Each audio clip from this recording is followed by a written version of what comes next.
vérité bande kozali présenté par l'impresario Joachim Zambwana. Na bande nazali ngai moko te na pokwa lelo nazali accompagné na mama nani? Mama Annie. Mama Annie ye tazali nani lisusu? Activiste. Mama Annie azali activiste na bino activiste ye tazali kozwa ba question mingi ezali kouta kati na société na biso. Et puis ngai l'impresario Joachim Zambwana nazali pe ko regrouper ba makambo to sino sala recherche awa. Et ya mwana bozali ko mwa na pokwa lelo yo tozali ko yana émission oyo ezali préparé na biso kaka te na bate belé si base ya collection ba information et belé to sili ko kongola. Mama Annie sans plus tarder ko diko introduire biso makambo to kolobela na pokwa lelo yo. Lelo to kolobela Jardin d'Eden. Jardin d'Eden bande ko Jardin d'Eden tikana pesa bino introduction zali sujet oyo ezali ko benda matata mingi na mokili oyo. Matata parce que ba église ebele to ba religion ebele ba lingi penza ko lekisa tempo na ko expliquer ba makambo oyo ezali ko kabola mokili concernant Jardin d'Eden. Mais biso a on a émission la vérité le ba bosili ko ba to prometa ki bino un jour to kolobela Jardin d'Eden. Réseau ezali mingi pona nini photo le Jardin d'Eden parce que biso tozali église te. Tozali émission ya peuple, n'est-ce pas? Yango wana. Ezali émission société ba makambo belé to yaka nango e utaka ba question et pas bande ko ba komela ka biso ba benga ka biso na téléphone ba lo ba ete bosa la biso na no likambo te bosa so recherche tel sujet ndende ngona to yaka nango awa. Yango wana ba makambo to ko le Jardin d'Eden et za ko compter église moko te. C'est ba religion nyonso ke na monde. Toyoka na kaete Jardin d'Eden nandenge nzambe a créé la ki mokili. Okabona nde eya kokoma na quelques points qui est tokomeka pe ko toucher ba point yango o ezali ko kabola mokili. Jardin d'Eden ezali sujet bandeko ebele na ba église ebele balingi te bato ba débattre yango. Balingi ezalaka na ndenge ezaleli. Malamu. Koyebisa bino te ke bokende koyebisa passé na bino ke boyoka ki makambo tel kati na émission oyo la vérité kasi tokosenga bino tika ete mutu na mutu azali na Bible akenda ye kosani Kotanga ye moko asi. Kotanga asala suni La recherche.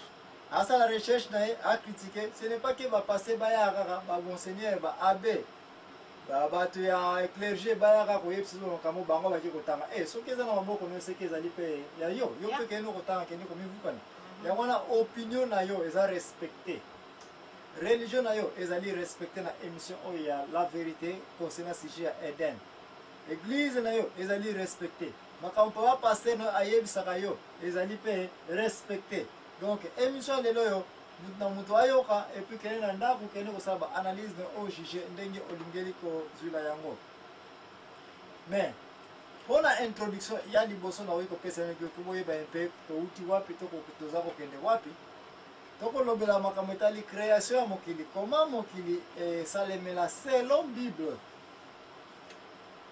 parce que mikane bele pe lobeli makambo oyo to ko lobela awa ba Coran ba mizima ezali elobeli pe nini Création monde. Création monde, Jardin d'Eden. Ba bouddhiste pe bazali. Judaïsme bazali, ba chrétien bazali, ba nyonso ba lobela Jardin d'Eden. Mais to koya ko ba place niveau et bobo keseni ezali ko potela. Création ya monde to ko lobela ngo. To ko lobela pe location place ni nango Jardin d'Eden ya solo. Ezalaka, n'est-ce pas Mama Annie? Yango wana. Lelo ko lala pongite. Géographie ya Jardin d'Eden to ko lobela yango. Donc on lobela pe ndenge ni mutu ayena na mabele ki e création ya Adamu na Eva. Donc on lobela pe makambo oyo kubaka biso na badiso makasi ya nini? Ya mbuma. Mbuma to fruit. Yango mama ali lokola yo sili koyeba yango lelo na yeli yo fruit moko te me na yeli yo kaka oyo. Ko discuter na makasi te nini wana mama ali. Poubelle. Bayelinga mo poubelle. Mais le papa ours c'est le azana kati parce que banyama bango bazalaki nini créer pe yango tokolobela bango pe tokoma kama fuwe ezate oyo kozala yango wana siko po ekabola entre batata na bamama te po ekabola entre religion A na religion B te yango wana nalobi ete tokosala nini tokotia fruit te awa me tokolobaka mafruit me po epesa biso différence tokodima différence lelo makamako koyebisa bato ke ezali kaka boye ekozala te mutu akozala libre azwa choix ya opinion na ye tokoloba pima kametali désobéissance to nini lisumu ndenge lisumu yela na mabele oyo ya suka tokoloba pe bato boni basi basala recherche kubaka koyeba jardin d'Eden ezalaka wapi mama ani est-ce que ozali likambo ya koyebisa biso awa toyopesa biso mpe bokoti kati na jardin d'Eden nini yango osili koyeba concernant jardin d'Eden to banana na création ya mabele oyo to ya mokili bon nzambe akanisaki ntango akanisi alobi tika asala sikoyo baevre na ye yango asalaki baevre na ye avant jardin d'Eden eya donc asalaki nanu biloko mosusu nanu avant asala jardin d'Eden nde yango nga nayebi biloko nini yango oyo osili koyeba oyo nzambe asalaki d'abord bon asalaki nanu likolo na mabele epuis aye kosala butu na moi après wana aye kosala mai na mai na banzete baétoile na ligne epuis na soleil donc epuis aye kosi kosala bandeke na banyama na bainsecte epuis suka aye kosala motu bien mama après wana nde aye kosala jardin d'Eden bien mama ali ndenge osili koloba yango topesi na introduction makambo yango presque tokoloba na création ya monde mais ngai na bao basili koyeba émission koma nakumbelaka nakendaka nabo na sarclage po ete toka koyeba mpe koma koleka place banzube bakaka ezali n'est-ce pas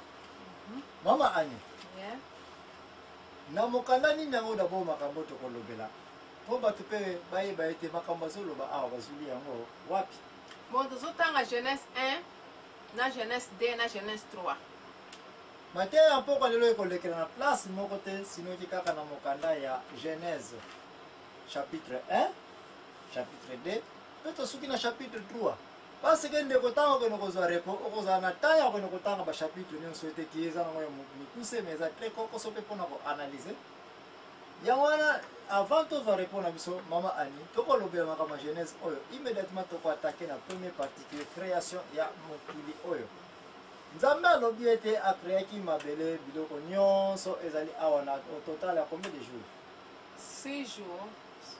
6 jours et puis 7e jour aya kopema à 6 jours et puis na 7e jour aya kopema n'est-ce pas qui est premier jour akreaka nini d'abord premier jour akreaki likolo na mabele n'est-ce pas sikoyo likolo na mabele ndenge olobaki vide kaka ezalaka n'est-ce pas ezalaki vide eloko moko ezalaka te n'est-ce pas bien bandeko sans plus tarder tokokende chaque fois tolobeli likambo tokoretarde te tokopesa mpe promesse te mais tokoataki yango kaka directement na point place connaissance na biso ezali mama ani tokokota mpenza na détail mingi entre lipata to vide na mabele te sino ke ntango tokoloba makambo ya univers bato ebele bakozala perdi ntango toloba mpe baplanete bato ebele bakozala nini perdi mais tika toyaka na mokuse mpona koloba ete soki nzambe oyo asalaki likolo na mabele bamabele elingi elobaki baplanete ezali ebele mais oyo tozali kolobela awa nzambe ntango akreaki mabele place atiaki mutu elingi elobaki planete oyo ya biso kaka terre baplanete eza ebele mais planete oyo babengi nkombo ya terre inike place biso totangi na mokanda ya nzambe mutu azali mais mutu mama ani akoyi mpe koya te na mabele oyo soki mai eza te parce que asali mabele mais mabele mutu akoyi kovivre te ifo mai ezala n'est-ce pas ki asalaki mpe mai par jour oyo bokende koyeba 40e jour kandi na mokolo nini yango asalaki mai na 3e jour naye kosala mai aye kosala mai n'est-ce pas ebongo na 2e jour nini yango aye kosala asalaki butu na moi butu na moi aye koloba ete tika ete butu ezala butu ezalaki tika moi ezala moi ezalaki nde biloko na aye kokabola na katikati ete oyo bato bakoki komona te tokobenga ngo na nkombo ya butu biloko bato bakoki komona tokobenga ngo nkombo nini moi n'est-ce pas mama ani nini susu oyo osili koyeba asalaki bon aye kosala baétoile na ligne yango asalaki soleil yango nde asalaki bien mama ani place wana asalaki baétoile na basoleil nalingi lisusu koya un peu kobeta sete passé tozali koya po te bapona nini ordre ya bacréation oyo il faut elandana soki odérange ordre oyo na koyebisa mpona nini mabe ezali soleil acréaki basoleil n'est-ce pas et puis acréaki so mabele et puis créer sur étoile, n'est-ce pas? Maman, a une différence entre étoile et soleil. Différence ezali étoile ebrelaka moke et puis soleil ezali moto. Ezali moto, n'est-ce Il y a pas? différence. Donc ba étoile eza moto te. Eza moto te. Là kwana ya molunge kuna ba étoile epi makate. Intimité. Bien. Raison à poser une question maman ani parce que na temps zo continuer émission oyo soki définition ba makambo zali ko yeba yango malamu te ekobenda pe bato pe tokende kaka tina kil de sac qui est nzela ya eyo ekendaka ni part bato ebele tosiaka pe erreur na place ona kokanisa ete line eza eloko mosusu soleil eza eloko mosusu mama aniti yango na motu ete eloko obengi nkombo ya soleil ntango n'est-ce pas eza rien d'autre ki yango wana mpe kaka étoile